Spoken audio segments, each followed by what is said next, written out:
ಎರಡು ಸಂಖ್ಯೆಗಳ ನಡುವಿನ ವ್ಯತ್ಯಾಸವು 1365 ಆಗಿದೆ. ದೊಡ್ಡ ಸಂಖ್ಯೆಯನ್ನು ಚಿಕ್ಕ ಸಂಖ್ಯೆಯಿಂದ ಭಾಗಿಸಿದಾಗ 6 ಭಾಗಲಬ್ಧವಾಗಿಯೂ 15 ಶೇಷವನ್ನಾಗಿಯೂ ಪಡೆಯುತ್ತೇವೆ. ಹಾಗಾದರೆ ಚಿಕ್ಕ ಸಂಖ್ಯೆನ ಕಂಡುಹಿಡಿಬೇಕು ನಾವು. ನೋಡಿ, ಇಲ್ಲಿ ಭಾಗಲಬ್ಧ, ಶೇಷ ಮತ್ತು ಭಾಗಾಕಾರ ಇದ್ರ ಬಗ್ಗೆ ಎಲ್ಲ ಹೇಳಿರೋದ್ರಿಂದ ತಾಳೆ ನೋಡುವಂತ ಒಂದು ಸೂತ್ರ ಇದೆ. ಆ ಸೂತ್ರ ನಿಮ್ಗೆ ಗೊತ್ತಿರ್ಬೋದು. ಭಾಜ್ಯ ಈಕ್ವಲ್ಸ್ ಟು ಭಾಜಕ ಇಂಟು ಭಾಗಲಬ್ಧ ಪ್ಲಸ್ ಶೇಷ. Dividend equal to divisor into quotient plus remainder. So ಈ ಫಾರ್ಮುಲಾ ಇಲ್ಲಿ ಯೂಸ್ ಆಗುತ್ತೆ. ಜೊತೆಗೆ ಫಸ್ಟ್ ಕಂಡೀಷನ್ ಅಥವಾ ಫಸ್ಟ್ ಡಾಟಾ ಏನು ಹೇಳಿದ್ದಾರೆ ಅಂತಂದ್ರೆ, ಎರಡು ಸಂಖ್ಯೆಗಳ ನಡುವಿನ ವ್ಯತ್ಯಾಸವು 1365. ಒಂದು ನಂಬರು ಎಕ್ಸ್ ಆಗಿರಲಿ, ಇನ್ನೊಂದು ನಂಬರು ವೈ ಆಗಿರಲಿ, ಅವುಗಳ ವ್ಯತ್ಯಾಸ ಅಂತಂದ್ರೆ ಕಳಿಬೇಕು, ಎಕ್ಸ್ ಮೈನಸ್ ವೈ.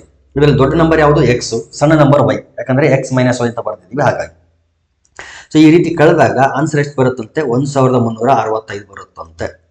ಸೊ ಇದೊಂದು ರೀತಿ. ಆಮೇಲೆ ದೊಡ್ಡ ಸಂಖ್ಯೆಯನ್ನು ಚಿಕ್ಕ ಸಂಖ್ಯೆಯಿಂದ ಭಾಗಿಸಿದಾಗ ಅಂತ ಹೇಳ್ತಾರೆ. ದೊಡ್ಡ ಸಂಖ್ಯೆ ಯಾವುದಿಲ್ಲಿ? ಎಕ್ಸ್. ಇದನ್ನ ಚಿಕ್ಕ ಸಂಖ್ಯೆಯಿಂದ ಭಾಗಿಸಿದಾಗ ವೈ, ಈ ರೀತಿ ಭಾಗಿಸಿದಾಗ ಭಾಗಲಬ್ಧ ಎಷ್ಟು ಬರುತ್ತಂದ್ರೆ 6, ಇನ್ನು ಶೇಷ ಎಷ್ಟು ಬರುತ್ತಂತೆ 15. ಸೊ ಈ ವ್ಯಾಲ್ಯೂಸ್ ಅನ್ನ ಈ ಒಂದು ಸೂತ್ರದಲ್ಲಿ ಹಾಕಿದ್ರೆ ಭಾಜ್ಯ ಯಾವುದು? ಎಕ್ಸ್ ಈಕ್ವಲ್ಸ್ ಟು ಭಾಜಕ ಯಾವುದು ಅಂದ್ರೆ ವೈ, ಇನ್ನು ಭಾಗಲಬ್ಧ 6, ದೇರ್ಫೋರ್ ವೈ ಇಂಟು 6, ಇದನ್ನ 6y ಅಂತ ಬರೀತೀನಿ ನಾನು. 6y ಪ್ಲಸ್ ಶೇಷ ಎಷ್ಟು? 15. ಈ ಎಕ್ಸ್ ಅನ್ನ ತಗೊಂಡೋಗಿ ಈ ಇಕ್ವೇಶನ್ ಅಲ್ಲಿ ಹಾಕಿ. ಸಪೋಸ್ ಇಕ್ವೇಶನ್ ನಂಬರ್ 1 ಕಂಡ್ರೆ ಇದನ್ನ ತಗೊಂಡೋಗಿ ಇಲ್ಲಿ ಸಬ್ಸ್ಟಿಟ್ಯೂಟ್ ಮಾಡು. ಸೊ ಎಕ್ಸ್ ಪ್ಲೇಸ್ ಅಲ್ಲಿ 6y ಪ್ಲಸ್ 15 ಇದನ್ನ ಹಾಕಿದ್ರೆ 6y plus 15 minus y equal to 1365. 6y ನಲ್ಲಿ y ಹೋದ್ರೆ 5y, 15 ಈ ಕಡೆ ಬರಲಿ, ಮೈನಸ್ 15 ಆಗ್ತದೆ. 1365 minus 15. So 5y equal to 1365 15 ಹೋದ್ರೆ 1350 ಆಗ್ತದೆ.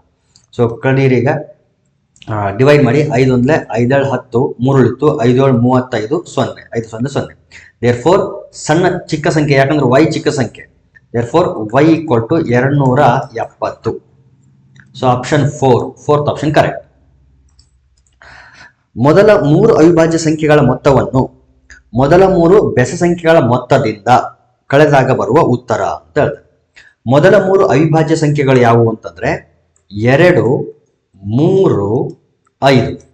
ಮೊದಲ 3 ಅವಿಭಾಜ್ಯ ಸಂಖ್ಯೆಗಳು. ಸೊ ಇವುಗಳ ಮೊತ್ತ ಎಷ್ಟು ಬರುತ್ತೆ? 5 3 8, 8 2 10 ಬರ್ತದೆ. ಮೊದಲ 3 ಬೆಸ ಸಂಖ್ಯೆಗಳ ಮೊತ್ತದಿಂದ, ಬೆಸ ಸಂಖ್ಯೆಗಳ ಮೊತ್ತ ಅಂತಂದ್ರೆ 1 3 5, ಇವು ಮೊದಲ 3 ಬೆಸ ಸಂಖ್ಯೆಗಳು. ಕಳೀರಿ 5 3 8, 8 1 9. ಸಾರಿ, ಕೂಡಿಸಿದ್ರೆ 5 3 8, 8 1 9. ಈಗ ಯಾವುದರಿಂದ ಕಳಿಬೇಕು ಅಂತಂದ್ರೆ ಬೆಸ ಸಂಖ್ಯೆಗಳ ಮೊತ್ತದಿಂದ, ಬೆಸ ಸಂಖ್ಯೆಗಳ ಮೊತ್ತ ಅಂದ್ರೆ 9, ಇದರಿಂದ ಅವಿಭಾಜ್ಯ ಸಂಖ್ಯೆಗಳ ಮೊತ್ತನೇ ಕಳೀರಿ ಅಂತ ಹೇಳ್ತಾರೆ. Means 9 minus 10. 9 ಮೈನಸ್ 10 ಅಂದ್ರೆ ಆನ್ಸರ್ ಎಷ್ಟು? -1. Therefore second option correct. 3ರಿಂದ ಭಾಗವಾಗುವ ಎಲ್ಲಾ 2 ಅಂಕಿಗಳ ಸಂಖ್ಯೆಗಳ ಮೊತ್ತ ಅಂತ ಕೇಳ್ತಾ ಇರೋದು. 3ರಿಂದ ಭಾಗ ಆಗುವ ಮೊದಲ 2 ಅಂಕಿ ಸಂಖ್ಯೆ ಯಾವುದು? 2 ಅಂಕಿ ಸಂಖ್ಯೆ ಸ್ಟಾರ್ಟ್ ಆಗೋದೇನೆ 10ರಿಂದ. ಆದ್ರೆ 10 3ರಿಂದ ಭಾಗ ಆಗಲ್ಲ. ನೆಕ್ಸ್ಟ್ ನಂಬರ್ 11 3ರಿಂದ ಭಾಗ ಆಗಲ್ಲ. ನೆಕ್ಸ್ಟ್ ನಂಬರ್ 12 ಎಸ್ 3ರಿಂದ ಭಾಗ ಆಗುತ್ತೆ. ದೇರ್ಫೋರ್ 3ರಿಂದ ಭಾಗ ಆಗುವ 2 ಅಂಕಿಯ ಮೊದಲನೇ ಸಂಖ್ಯೆ ಯಾವುದು ಅಂತಂದ್ರೆ 12. ನೆಕ್ಸ್ಟ್ ಬರೋದು ಇದಕ್ಕೆ +3 ಆಡ್ ಮಾಡ್ತಾ ಹೋದ್ರೆ ನೆಕ್ಸ್ಟ್ ಬೇಕಾಗಿರೋಂಥ ನಂಬರ್ಗಳು ನಮಗೆ ಸಿಗ್ತಾ ಹೋಗ್ತದೆ. ಇಲ್ಲ ಅಂತಂದ್ರೆ 1 by 1 ನಾವೇನ್ ಮಾಡ್ಬೇಕು? ಚೆಕ್ ಮಾಡ್ಬೇಕು. ಸಪೋಸ್ ಈಗ 13 ತಗೊಂಡ್ರೆ 3ರಿಂದ ಭಾಗ ಆಗಲ್ಲ, 14 ತಗೊಂಡ್ರೆ ಭಾಗ ಆಗಲ್ಲ, 15 ಭಾಗ ಆಗುತ್ತೆ. ಅಂದ್ರೆ ಎರಡನೇ ಸಂಖ್ಯೆ ಯಾವುದು? 15. ಸೊ 15 ಬರೋದು ಹೆಂಗ್ ಬರುತ್ತೆ ನೋಡ್ರಿ, 12ಕ್ಕೆ +3 ಮಾಡಿದ್ರೆ 15, ನೆಕ್ಸ್ಟ್ ಬರೋದು 18. ಈ ರೀತಿ ನಮಗೆ ನೆಕ್ಸ್ಟ್ ಸಂಖ್ಯೆಗಳು ಸಿಗ್ತಾ ಹೋಗ್ತದೆ. ಈಗ 2 ಅಂಕಿ ಎಲ್ಲಾ ಸಂಖ್ಯೆಗಳು ಬೇಕಾಗಿರೋದ್ರಿಂದ ಕೊನೆಯ 2 ಅಂಕಿ ಸಂಖ್ಯೆ ಯಾವುದು ಅಂತಂದ್ರೆ 99. ಈಗ ಈ 99 ಅನ್ನೋದು 3ರಿಂದ ಭಾಗ ಆಗುತ್ತೋ? ಇಲ್ಲ ಅಂತಂದ್ರೆ ಅಫ್ಕೋರ್ಸ್ ಆಗುತ್ತೆ. ದೇರ್ಫೋರ್ ಕೊನೆಯ ಸಂಖ್ಯೆ ಯಾವುದು? 99. ಈಗ ಇಲ್ಲಿಂದ ಇಲ್ಲಿವರೆಗೆ ಒಟ್ಟು ಎಷ್ಟು ಸಂಖ್ಯೆಗಳಿದೆ ಅಂತಂದ್ರೆ 3ರಿಂದ ಭಾಗ ಆಗೋದು ಮಾತ್ರ 12, 15, 18 ಈ ರೀತಿ ಒಟ್ಟು ಎಷ್ಟು ಸಂಖ್ಯೆಗಳಿದೆ ಮೊದಲು ಅದನ್ನ ಕ್ಯಾಲ್ಕುಲೇಟ್ ಮಾಡಿ. ಸೊ 3ರಿಂದ ಭಾಗ ಆಗೋದು ಮೊದಲಿಂದ ಕ್ಯಾಲ್ಕುಲೇಟ್ ತಗೊಂಡ್ರೆ ಇನ್ನು ಎಷ್ಟು ನಂಬರ್ಗಳು ನಾವು ಬಿಟ್ಟಿದೀವಿ ಅಂತಂದ್ರೆ 3, 6, 9 ಮೊದಲಿಂದ ತಗೊಂಡ್ರೆ. ಸೊ ಇವು ಏನು ಅಂತಂದ್ರೆ ಇದನ್ನ ಡಿವೈಡ್ ಮಾಡಿಬಿಟ್ರೆ ನಮಗೆ ಇದು ಎಷ್ಟನೇ ನಂಬರ್ ಅಂತ ಸಿಗ್ತದೆ. 3ನ್ನ 3ರಿಂದ ಡಿವೈಡ್ ಮಾಡಿದ್ರೆ ಇದು ಮೊದಲನೇ ಸಂಖ್ಯೆ. 6ನ್ನ 3ರಿಂದ ಡಿವೈಡ್ ಮಾಡಿದ್ರೆ ಸಿಗೋದು 2. 9ನ್ನ 3ರಿಂದ ಡಿವೈಡ್ ಮಾಡಿದ್ರೆ ಸಿಗೋದು 3. ಅಂದ್ರೆ 3 ಅನ್ನೋದು ಮೊದಲನೇ ಸಂಖ್ಯೆ, 6 ಅನ್ನೋದು 2ನೇ ಸಂಖ್ಯೆ, 9 ಅನ್ನೋದು 3ನೇ ಸಂಖ್ಯೆ, 12 ಅನ್ನೋದು 4ನೇ ಸಂಖ್ಯೆ, 15 ಅನ್ನೋದು 5ನೇ ಸಂಖ್ಯೆ. ಅದೇ ರೀತಿ 99 ಅನ್ನೋದು ಎಷ್ಟನೇ ಸಂಖ್ಯೆ ಆಗಿರುತ್ತೆ ಅಂತಂದ್ರೆ ಈ 99ನ್ನ 3ರಿಂದ ಭಾಗಿಸಿದ್ರೆ ಎಷ್ಟು ಬರುತ್ತೆ ನಮಗೆ? 3 3 9 3 3 9. ಈಗ 3 6 9 ಮೊದಲಿಂದ ತಗೊಂಡ್ರೆ 99 ಅನ್ನೋದು 33ನೇ ಸಂಖ್ಯೆ. ಆದ್ರೆ ನಾವು ಈ 3 ಸಂಖ್ಯೆಗಳನ್ನು ಬಿಟ್ಟಿದ್ದೀವಿ. ಯಾಕೆಂತಂದ್ರೆ ನಮಗೆ ಬೇಕಾಗಿರೋದು 2 ಅಂಕಿ ಸಂಖ್ಯೆಗಳು. ಹಾಗಾಗಿ 1 ಅಂಕಿ ಸಂಖ್ಯೆಗಳಾದಂತ 3 6 9 ಬಿಟ್ಟಿದ್ವಿ. ಅಂದ್ರೆ ಒಟ್ಟು 3 ಸಂಖ್ಯೆಗಳನ್ನ ಬಿಟ್ಟಿದ್ವಿ. ಆ 3 ಸಂಖ್ಯೆಗಳನ್ನು ತೆಗೆದುಬಿಡಿ. ಅಂದ್ರೆ ನಮ್ಮ ಹತ್ರ ಈಗ ಇರೋದು 30 ಸಂಖ್ಯೆಗಳು. ಅಂದ್ರೆ 12, 15, 18 ಅಂಡ್ ಸೋ ಆನ್ 99 ಇಲ್ಲಿವರೆಗೆ ಒಟ್ಟು ಸಂಖ್ಯೆಗಳು ಎಷ್ಟಿದೆ ಅಂತಂದ್ರೆ ಪದಗಳ ಸಂಖ್ಯೆನ ಹೇಳ್ತಾ ಇರೋದು. ಪದಗಳ ಸಂಖ್ಯೆ ಎಷ್ಟಿದೆ ಅಂತಂದ್ರೆ 30. ಇದನ್ನ ಈ ರೀತಿನಾದ್ರೂ ಕ್ಯಾಲ್ಕುಲೇಟ್ ಮಾಡ್ಬೋದು. ಇಲ್ಲ ಅಂತಂದ್ರೆ an = a + n - 1 × d ಇದೆಯಲ್ಲ, ಆ ಫಾರ್ಮುಲಾ ಯೂಸ್ ಮಾಡಿ ಕೂಡ ಕಂಡುಹಿಡಿಬಹುದು. ಸೊ ಇದು ಏನು ಯಾವ ಫಾರ್ಮುಲಾ ಇದೆ ಅಂತಂದ್ರೆ ಇದು ಒಂದು ಸಮಾಂತರ ಶ್ರೇಣಿನಲ್ಲಿ ಇದೆ. ಈಗ ಸಮಾಂತರ ಶ್ರೇಣಿನಲ್ಲಿ ಇದ್ರೆ ಆ ಫಾರ್ಮುಲಾಗಳನ್ನ ಅಪ್ಲೈ ಮಾಡಬಹುದು. ಸಮಾಂತರ ಶ್ರೇಣಿಯ ಮೊದಲನೇ ಪದ ಯಾವುದು ಅಂತಂದ್ರೆ 12. ಸಾಮಾನ್ಯ ವ್ಯತ್ಯಾಸ ಎಷ್ಟಿದೆ ಅಂತಂದ್ರೆ 15 - 12 ಅಂತಂದ್ರೆ 3. ಇನ್ನು ಪದಗಳ ಸಂಖ್ಯೆ ಸಪೋಸ್ ಗೊತ್ತಿಲ್ಲ ಅಂತ ಅನ್ಕೊಳ್ಳೋಣ, ಅಂದ್ರೆ ಆ ಫಾರ್ಮುಲಾ ಯೂಸ್ ಮಾಡಿ ಹೆಂಗ್ ಕಂಡುಹಿಡಿಯೋದು ಅಂತ ಹೇಳ್ತಿದ್ದೀನಿ ನಾನು. ಇನ್ನು ಕೊನೆಯ ಪದ nth ಟರ್ಮ್ ಯಾವುದು ಅಂತಂದ್ರೆ 99. ಸೂತ್ರ ಏನಿದೆ ಅಂತಂದ್ರೆ an = a + n - 1 × d ಅಂತ ಇದೆ. ಇಲ್ಲಿ ಫಿಲ್ ಮಾಡಿ ಎಲ್ಲಾನು. an ಅಂತಂದ್ರೆ 99 = a ಅಂತಂದ್ರೆ 12 ಪ್ಲಸ್ n ಗೊತ್ತಿಲ್ಲ ಅಂತ ಅನ್ಕೊಳ್ಳೋಣ, d ಅಂತಂದ್ರೆ 3. ಈಗ 12 ಈ ಕಡೆ ಬಂದ್ರೆ -12 ಆಗುತ್ತೆ. therefore 99 - 12 = n - 1 × 3. 99 - 12 ಅಂತಂದ್ರೆ ಐ ಥಿಂಕ್ 87 ಬರುತ್ತೆ. therefore 87 = n - 1 × 3. ಈಗ 3ರಿಂದ 2 ಕಡೆ ಭಾಗಿಸ್ಬಿಡಿ. 3 1 3 2 6 3 9 27. therefore 29 = n - 1. -1 ಈ ಕಡೆ ಬಂದ್ರೆ +1. ಸೊ 29 + 1 ಎಷ್ಟಾಯ್ತು ಅಲ್ಲಿಗೆ? 30. therefore n = 30. ನೋಡಿ, ಈ ಫಾರ್ಮುಲಾ ಯೂಸ್ ಮಾಡಿ ಏನಾದ್ರೂ ಕಂಡುಹಿಡಿರಿ, ಅಥವಾ ಸಿಂಪಲ್ ಕಾಮನ್ ಸೆನ್ಸ್ ಯೂಸ್ ಮಾಡಿಬಿಟ್ರೆ ನಮ್ಗೆ ಗೊತ್ತಾಗುತ್ತೆ n = 30 ಅಂತ. ಬಟ್ ನನಗೆ ಬೇಕಾಗಿರೋದು ಪದಗಳ ಸಂಖ್ಯೆ ಅಲ್ಲ, ಈ ಎಲ್ಲಾ ಸಂಖ್ಯೆಗಳ ಮೊತ್ತ ಬೇಕಾಗಿರೋದು. ಮೊತ್ತ ಕಂಡುಹಿಡಿಯಕ್ಕೆ ಸೂತ್ರ ಇದೆ. Sn = n/2 × 2a + n - 1 × d. So ಈ ಸೂತ್ರನಾದ್ರೂ ಬಳಸಿ. ಇದು ಸಮಾಂತರ ಶ್ರೇಣಿಯ ಪದಗಳ ಮೊತ್ತ ಕಂಡುಹಿಡಿಯತಕ್ಕಂಥ ಸೂತ್ರ. ಅಥವಾ ಇದಾದ್ರೂ ಬಳಸಿ. Sn = n/2 × a + an. So ಇದು ಯಾವಾಗ ಬಳಸ್ತೀವಿ ನಾವು? ಅಂತಂದ್ರೆ ಎರಡನೇದ್ದು ಪದಗಳ ಸಂಖ್ಯೆ ಗೊತ್ತಿರಬೇಕು, ಮೊದಲನೇ ಪದ ಗೊತ್ತಿರಬೇಕು ಮತ್ತು ಕೊನೆಯ ಪದ ಗೊತ್ತಿರಬೇಕು. nth ಟರ್ಮ್ ಅಂತ ಹೇಳ್ತೀವಲ್ಲ ಅದು ಗೊತ್ತಿರಬೇಕು. ಅದು ಗೊತ್ತಿದ್ದಾಗ ಎರಡನೇ ಸೂತ್ರ ಬಳಸಬಹುದು. ಇನ್ನು ಮೊದಲನೇ ಸೂತ್ರ ಪದಗಳ ಸಂಖ್ಯೆ, ಮೊದಲನೇ ಪದ, ಆಮೇಲೆ ಸಾಮಾನ್ಯ ವ್ಯತ್ಯಾಸ ಗೊತ್ತಿದ್ದಾಗ ಇದನ್ನು ಬಳಸಬಹುದು. ಸೊ ಎರಡರಲ್ಲಿ ಯಾವ್ದು ಬಳಸಿದ್ರು ಕೂಡ ನಾವು ಆನ್ಸರ್ ನಮ್ಗೆ ಸಿಗ್ತದೆ. ನಾನೇನ್ ಮಾಡ್ತೀನಿ ಅಂತಂದ್ರೆ ಈ ಸೆಕೆಂಡ್ ಫಾರ್ಮುಲಾ ಇದೆಯಲ್ಲ ಇದನ್ನ ಬಳಸ್ತೀನಿ. ಸೊ Sn = n/2 ಅಂದ್ರೆ 30/2 × a ಮೊದಲನೇ ಪದ 12 ಪ್ಲಸ್ an ಕೊನೆಯ ಪದ 99.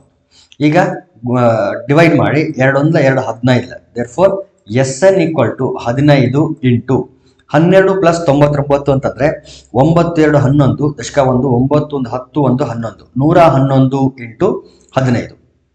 ಸೊ ಗೊತ್ತಾಗ್ಬಿಡ್ತದೆ ಏನಂದ್ರೆ ಬಿಡಿ ಸ್ಥಾನದಲ್ಲಿ ಇಲ್ಲಿ 5 ಇದೆ, ಇಲ್ಲಿ 1 ಇದೆ ಅಂತಂದ್ರೆ ಇಲ್ಲಿ ಬಿಡಿ ಸ್ಥಾನದಲ್ಲಿ ಗುಣಾಕಾರ ಮಾಡಿದ ಮೇಲೆ ಕೂಡ ನಮ್ಗೆ ಉತ್ತರ ಎಷ್ಟು ಬರಬೇಕು ಅಂತಂದ್ರೆ ಬಿಡಿ ಸ್ಥಾನದಲ್ಲಿ 5 ಬರಬೇಕು.